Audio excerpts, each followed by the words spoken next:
And interior Pennsylvania have rifle shops. Rifles were made by hand.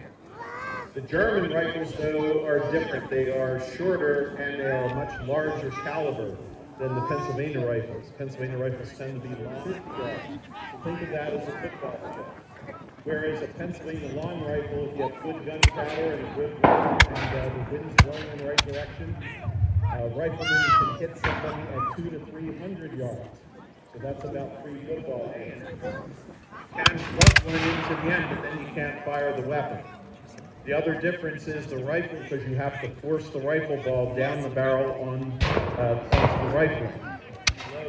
Whereas a soldier that's with a smooth work can do it in 20 to 30 seconds. But the main weapon the British Army used on the field in the 18th century is the bayonet. The bayonets in the British Army are 18 inches long. They fit on the end of the musket, turn it into a spear. And when there's a bayonet charge, it is absolutely terrifying. The British were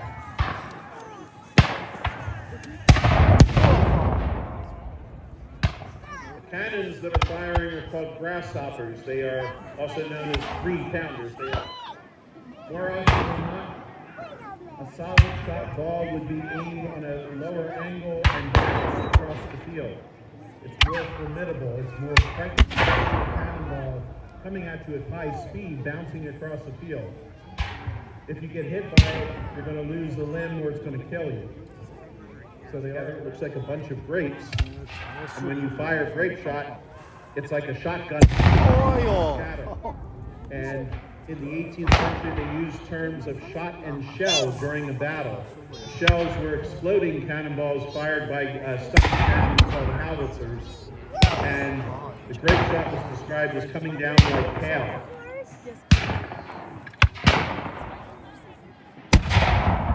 So on the far right side of the field, the Jaegers were green. There's also a small contingent from another German state called Zerks, dressed in white uniforms.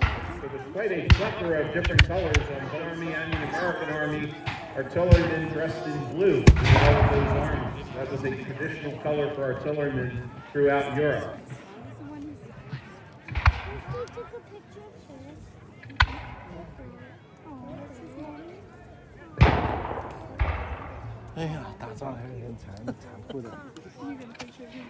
Now, the light infantry were developed in the British Army during the French and Indian War. Collectively, that war was the 7 Years' War in Europe. 1755, the first big battle of the French and Indian War happened out near Pittsburgh, the Battle of the Monongahela, accompanied by Virginia militia under the command of General Edward Braddock of the British Guards. He had a civilian aide with him named George Washington, a 23-year-old, who showed him the way to get out to Fort Duquesne, which is where Pittsburgh is today.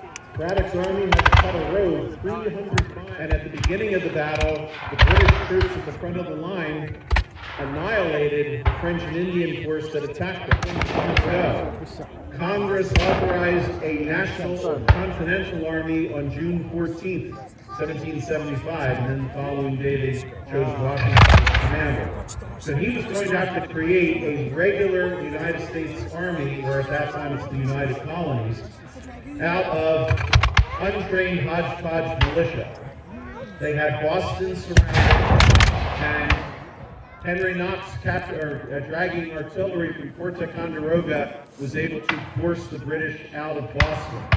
But now as they headed towards New York, in the spring of 1776, Washington's army is going to have to confront and headed for New York. This Washington had somewhere between 20 and 25,000 soldiers, many of whom were militia who had 68 regiments. So it was quite a hodgepodge.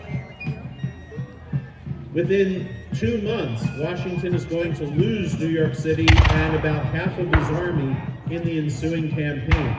Delaware River from New Jersey to Pennsylvania, Thomas Paine is going to write his famous essay, The Crisis, about the times that try men's souls and the summer soldier and the sunshine patriot will shrink from the service at this time.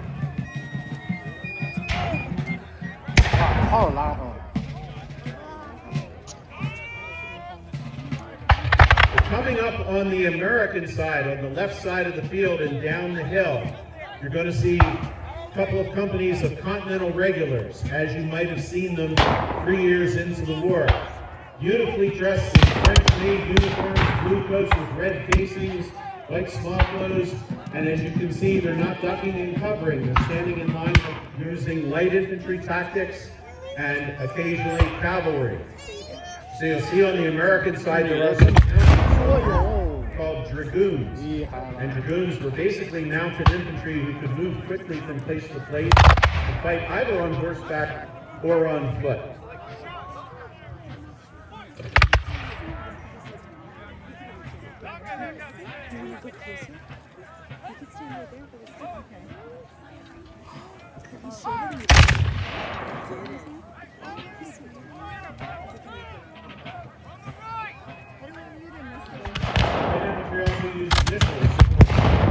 Sounds going during battle.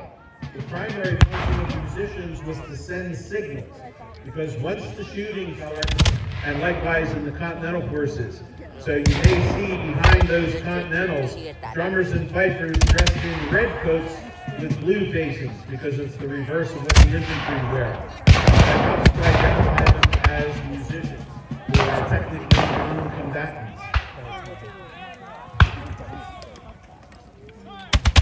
The armies carried large battle flags with them.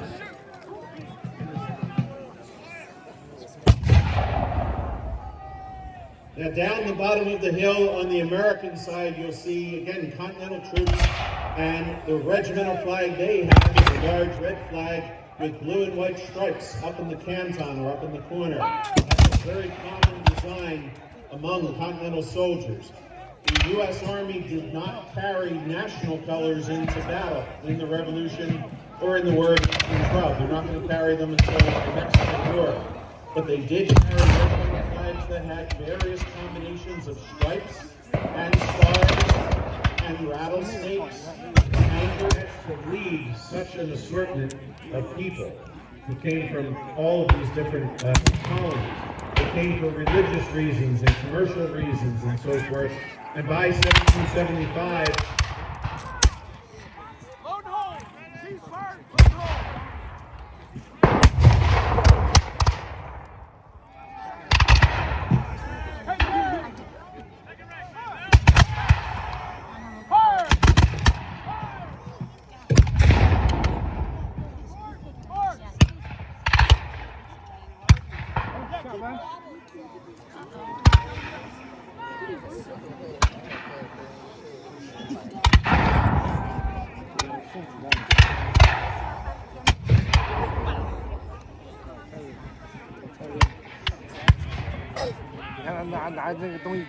you can see with this relatively small number of troops and on a windy day that's nice and clear, but once the firing starts, the field gets covered with smoke. The cannons firing away, especially if there's no wind, the smoke really makes it difficult to see who's who. At the Battle of Germantown in October of 1777, right outside the attack on a main British camp, just as the sky started to lighten up, ground fog. At one point in that battle, two American columns collided in the fog, mistook each other for the enemy, and opened fire. It was one of the reasons we lost the Battle of Germantown. But that kind of chaos happens even in regular battles, where it's hard to tell who's who.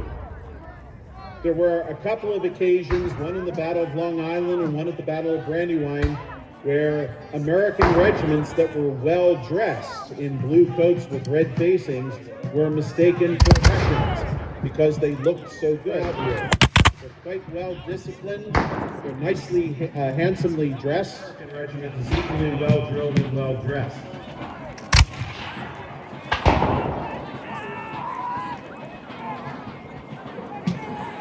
Washington's army they had lost 2 major battles, 2 minor battles, had suffered very big face was they did not have a standard drill for the men.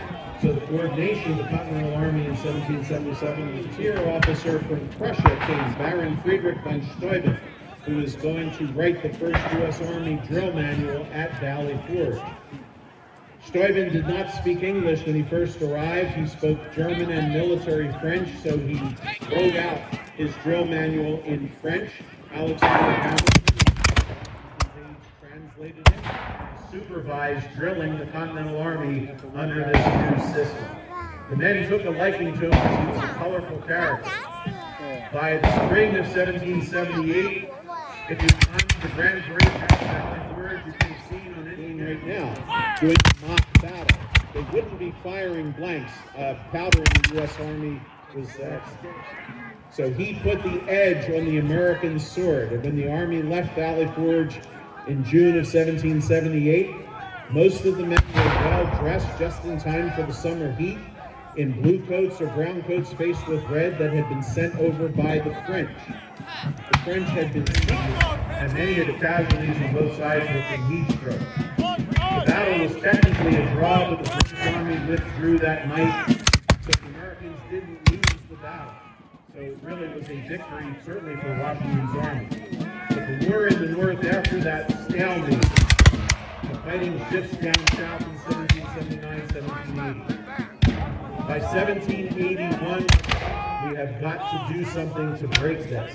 His break came when he got news that a French fleet was coming up out of the Caribbean and would be available for a few weeks in September. So he got the idea to see if he could move the Continental Army and a French army that was up around New York to get down to Virginia and surround Lord Cornwallis at Yorktown, not too far from where he was standing.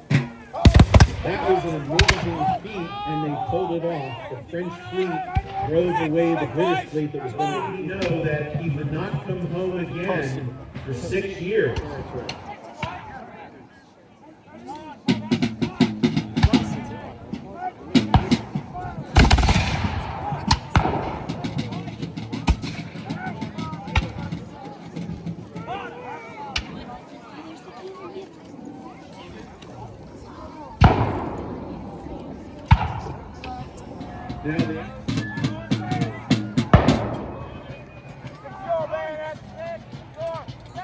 Okay, so down the bottom of the hill we have British Grenadiers. They were it looks like British light infantry got around the American left flank, and that's what's causing the trouble. The British have just outflanked that American force. General Howe, who became Sir William Howe in 1777, this is how he won the Battle of Long Island. That kind of a tactic, folks, is light infantry attacks. You have an enemy who you keep their attention in the front, but send a quick moving, force them out. The Battle of Brandywine was a replay of the Battle of Long Island, same thing, where Washington confronted Howe's army at Chad's Ford on Brandywine Creek, only to have Howe and Lord Cornwallis lead a flank attack around Washington's right and roll up the American line in one of what may be the biggest battle of the war. Congress heard that battle clearly. Chad's Ford is 25